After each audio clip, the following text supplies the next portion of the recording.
Welcome to our channel handmade with এতান্স creations. আমি প্রথমে 4 সেন্টিমিটার রেডিয়াসের একটা সার্কেল এঁকে নিলাম পিচবোর্ডের ওপরে, তারপরে সেটা কেটে নিয়েছি। এবার 4 সেন্টিমিটারের হাফ 2 সেন্টিমিটার, তো এইবার 2 সেন্টিমিটার রেডিয়াসের আর একটা সার্কেল এঁকে আমি কেটে নিলাম। এবার এই 4 সেন্টিমিটারের থেকে 1 সেন্টিমিটার কম মানে 3 সেন্টিমিটার রেডিয়াসের আর একটা সার্কেল আমি এঁকে কেটে নিয়েছি।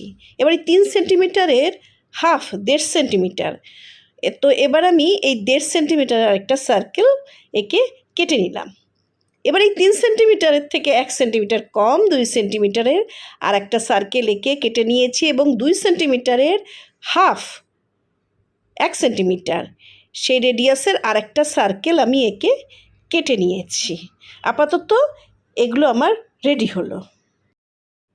আমার কাছে গামছা প্রিন্টের কাপড় ছিল, আমি সেই গামছা প্রিন্টের কাপড়ের উপর একটা সার্কেল সেই পিচবোর্ডের কাটা যে রয়েছে সেটা রাখলাম। এবার একটা পেন্সিল দিয়ে সেই সার্কেলের মাপেরই একটা সার্কেল এঁকে নিলাম। পেন্সিল বা পেন যাই হোক ইউজ করা যায়।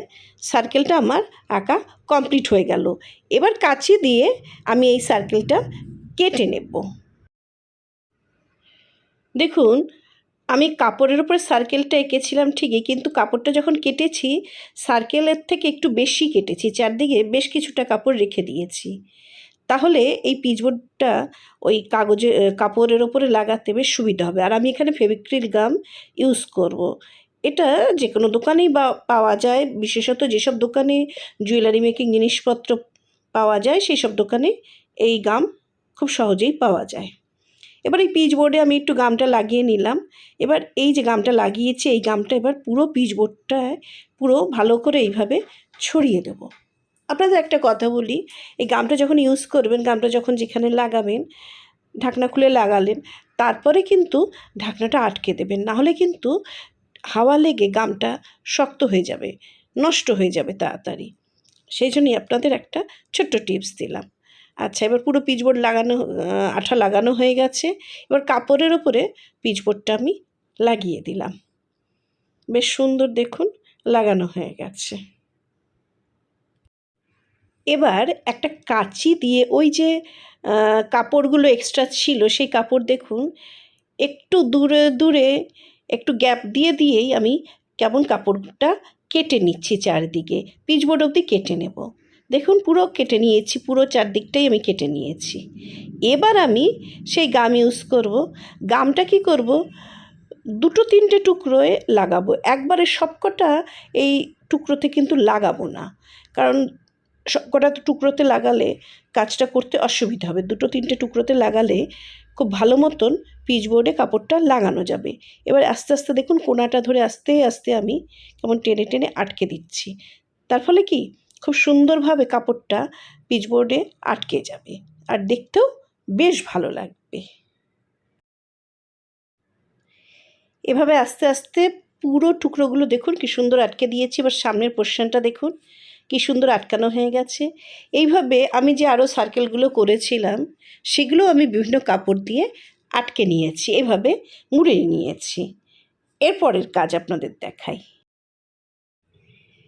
এবার এই যে নীল চেক কাপড়টা দিয়ে যে সার্কেলটা বানিয়েছিলাম তার মাঝখানে আমি এই অরেঞ্জ চেক কাপড় দিয়ে যে সার্কেলটা করেছি সেটা লাগাবো।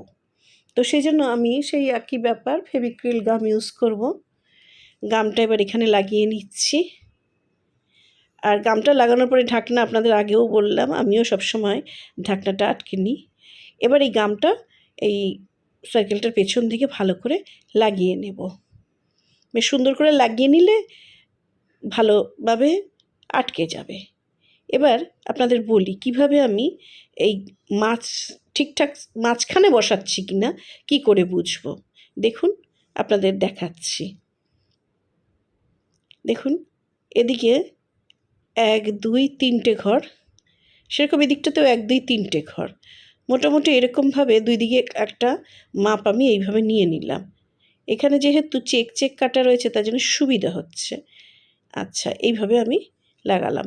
এবার এই দুদিক হলো, কিন্তু ওপর নিচটাও তো সমান থাকা দরকার, তাই না? দেখুন একদিকেও 1 2 3, এদিকেও 1 2 3, মোটামুটি এইভাবে আমি মাঝখানটায় লাগানোর চেষ্টা করলাম। কি মনে হচ্ছে, মোটামুটি মাঝখানে লেগেছে? হ্যাঁ, হয়েছে মনে হচ্ছে। একটু হয়ে গেছে, একটু ঠিক করে নিতে হবে।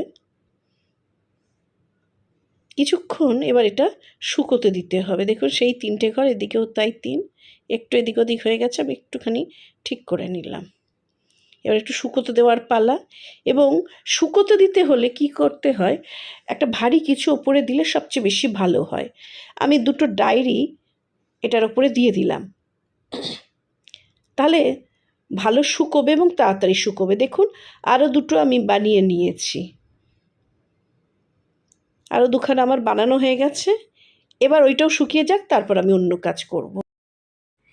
এবার একটা পমপম বলের মালা নিয়ে নিয়েছি, আর সেখান থেকে একটা ছোট্ট টুকরো আমি কেটে নিয়েছি। বাইরের বেসটা যেহেতু ডিপ নীলে রঙের ওপরে চেকটা, সেই জন্য আমি এই পমপম বলের মালাটা নীল রঙের ওপরেই নিয়েছি। দেখুন এইভাবে সার্কেলের মতন, এই সার্কেলটা চারদিকে মাপ নিয়ে এইভাবে আমি কেটে নিয়েছিলাম ছোট্ট টুকরোটা। এবার এটা আমি আঠা দিয়ে লাগাবো, আর সেই ফেভিক্রিল গাম ইউজ করছি। আর এই যে একটু জায়গা বেরিয়ে আছে এই পমপম বলের যে সেই এক্সটেনশন পোর্শনটাতে আমি পুরোটা জুড়ে আঠাটা লাগিয়ে দেব, তাহলে পুরোটা লাগাতে সুবিধা হবে।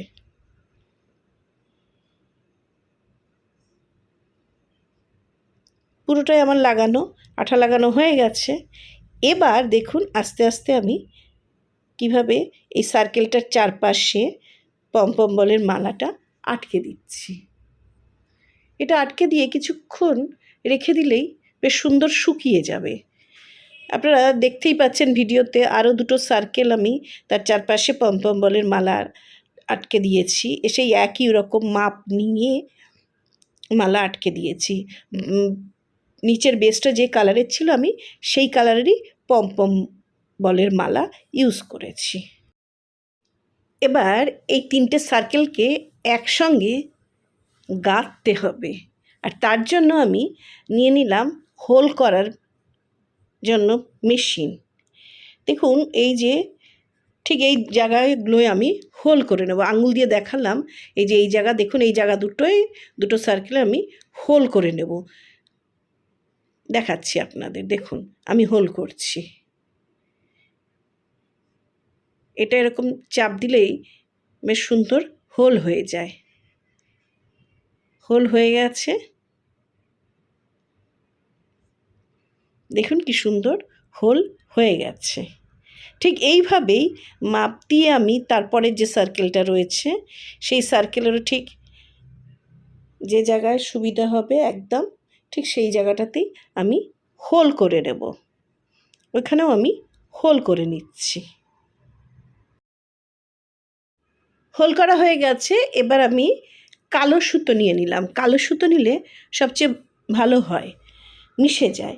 তারপরে দেখুন একটা সার্কেলের পেছন দিয়ে আমি কিন্তু ঢোকালাম, আর এখানে পেছন দিকে কিন্তু একটু সুতো বার করে রাখতে হবে, তাহলে গিট দিতে সুবিধা হবে। এবার আরেকটা সার্কেলের দেখুন সামনে দিয়ে এবার আমি সুচটা ঢুকিয়ে নেব। সামনে দিয়ে আমি সুচটা ঢুকিয়ে নিচ্ছি। এইভাবে আরও একবার ওই ছোট সার্কেলটার মধ্যে ঢোকাবো, আবার বড় সার্কেলে ঢোকাবো। 2বার ঢোকালে জিনিসটা অনেক পোক্ত হয়। তারপরে আমি 2টো গিট বেঁধে নিচ্ছি। এইভাবে দেখুন 3টে সার্কেল কিন্তু আমি কালো সুতো দিয়ে আটকে দিলাম, আর ছোট সার্কেলটার নিচে একটা জিএসের ছোট্ট ঘুঙুর সেরকমই সুতো দিয়ে আমি আটকে নিয়েছি।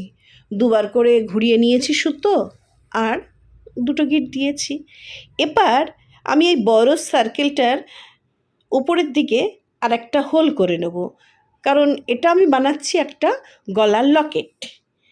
তো লকেট তো বানানো হয়ে যাচ্ছে, প্রায় হয়ে এসছে, একটু বাকি আছে, কিন্তু এই গলার হারের জন্য তো টার্সেল লাগবে। আমি দোকান থেকে 3টে টার্সেল কিনে নিয়ে এসেছি। এই টার্সেল ঘরেও বানানো যায়। যাই হোক আমার হাতে সময় কম ছিল তাই আমি কিনে নিয়ে এসেছি। দেখুন আমি এই লাল, কালো আর অরেঞ্জ এই ভেতরের যে 3টে সার্কেলের কাপড় সেই অনুযায়ী আমি কিন্তু টার্সেল 3টে কিনেছি। এবার আমি আবার সূচ সুতো নিয়ে নিলাম। এই যে টার্সেল 3টে এই সূচ সুতো দিয়ে আমি এক জায়গায় গেঁথে নেব। দেখুন কিভাবে গেঁথে নিচ্ছি। 3টে এক জায়গায় করেছি। এবার এই সূচ সুতো দিয়ে আমি গেঁথে নেব। দেখুন এটা আসলে এই টার্সেলটা এরপরে আমি বিনুনি বাঁধবো। তো বিনুনি বাঁধার জন্য একটা দিক তো আগে শক্ত করে বেঁধে নিতে হয়, তাই আমি এভাবেই বেঁধে নিচ্ছি। আমি কয়েকদিন আগেই কিন্তু আমার চ্যানেলে 2টো লাইভ করেছি, আপনারা দেখেছেন কি? যারা আমার ভিডিও দেখছেন তাদের কাছে আমার রিকোয়েস্ট রইল আমার লাইভ 2টো দেখে আসবেন। কেমন লাগলো অবশ্যই কিন্তু কমেন্ট বক্সে জানাবেন। আচ্ছা, আজকের ভিডিওটা যদি ভালো লাগে তাহলে কিন্তু শেয়ার করার আবদার করলাম, আর ভিডিওটা লাইক করারও আবদার করলাম। এবার দেখুন আমি কিভাবে গিট বেঁধে নিচ্ছি, তাহলে একটা দিক পুরো বেশ শক্তপোক্ত হয়ে গেল। আচ্ছা, আমার চ্যানেলের নতুন বন্ধু হলে চ্যানেলটা কিন্তু সাবস্ক্রাইব করে পাশে থাকা বেল আইকনটা প্রেস করে দেবেন। তাহলে আমি যখন নতুন নতুন হ্যান্ডমেড বিভিন্ন জুয়েলারি বা হোম ডেকোর আইটেমের ভিডিও পোস্ট করব আপনাদের কাছে নোটিফিকেশান চলে যাবে।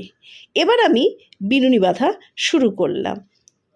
যেমনভাবে মেয়েদের চুলে বিনুনি বাঁধা হয় ঠিক সেইভাবে আমি বিনুনি বাঁধা শুরু করলাম। বিনুনি বাঁধা হয়ে গেছে। দেখুন শেষের দিকে এসে এইরকম একটা একটু বেশি আর দুটো একটু কম, যেটা বেশি আছে সেটা আমি এইভাবে ঘুরিয়ে একটা গিট দিয়ে নিলাম। একটু বেশ ভালো মতন গিটটা দিয়ে দিলাম। এবার দেখুন এই 3টে পোর্শন একদম সমান হয়ে রয়েছে। ব্যাস তৈরি হয়ে গেল টার্সেল। এবার লকেটে আমরা টার্সেল লাগাবো। লকেটের কাজ কিন্তু এখনও একটু বাকি আছে, তার আগে আমরা টার্সেলটা লাগিয়ে নিই। সেই সুতো নিয়ে নিয়েছি, হোলটা তো আগেই করেছি আপনাদের দেখিয়েছি। এবার দেখুন সুতো ঢোকালাম, কিছুটা সুতো রেখে দেবো তাহলে গিট বাঁধতে সুবিধা হয়। এবার টার্সেলটা হাফ করে নেব। হাফ অবশ্য হয় না, কারণ টার্সেলটা পেছন দিকে, গলার পেছন দিকে নিয়ে গিয়ে আমরা বাঁধি, তো টার্সেলের হাফ তো হোল করলে মুশকিল হবে। একটা দিক ছোট আর একটা দিক বড়, এইভাবেই করতে হবে। দেখুন আমিও সেইভাবেই মোটামুটি একটা আন্দাজ করে মেপে নিলাম।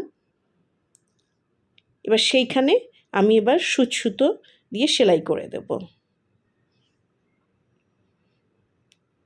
একটা দিক ছোট রেখেছি আর একটা দিক বড় রেখেছি, তাহলে টার্সেলটা পিছন দিকে গিট বাঁধতে সুবিধা হবে। এইভাবে আরও একবার সুতো ওখানে ঢোকাবো, ওই হোলটা দিয়ে টার্সেলের ভেতর দিয়ে আরও একবার ঢোকাবো, তারপর গিট বেঁধে দেব।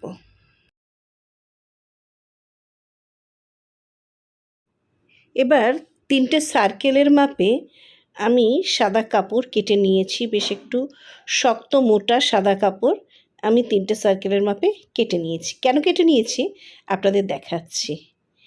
এই যে আমি লকেট বানিয়েছি, সেই লকেটের দেখুন পেছন দিকটা এবার আমি এই সাদা কাপড়গুলো আটকে দেব। এবার আটকে দেওয়ার ফলে কি হবে, পেছনটাও এত বাজে দেখতে লাগবে না।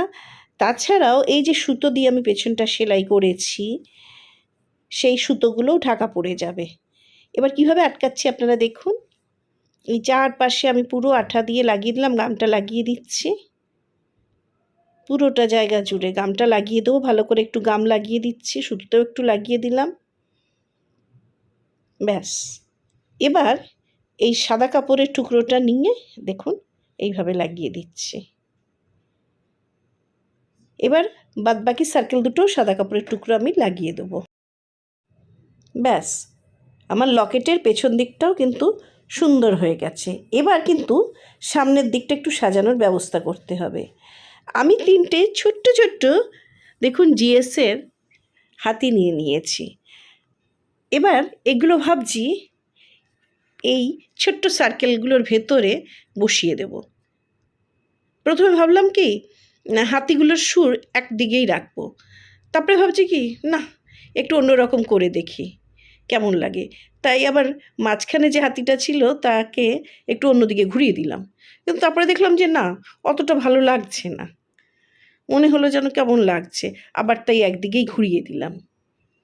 এবার গাম ইউজ করব, সেই ফেভিক্রিল জুয়েলারি, সেই গাম দিয়ে এই হাতিগুলো আটকে দেব। হাতিগুলোর একটা দিক ভালো করে গাম দিয়ে লাগিয়ে নিচ্ছি। ছোট্ট জিনিস, একটু লাগাতে একটু অসুবিধা হয়, একটু সাবধানে করতে হবে। পুরো জায়গাটা একটু ভালো করেই গাম দিয়ে লাগিয়ে দিতে হবে, না হলে আবার খুলে যাবে। আর তারপরে বেশ কিছুক্ষণ শুকোনোর জন্য রেখে দিতে হবে।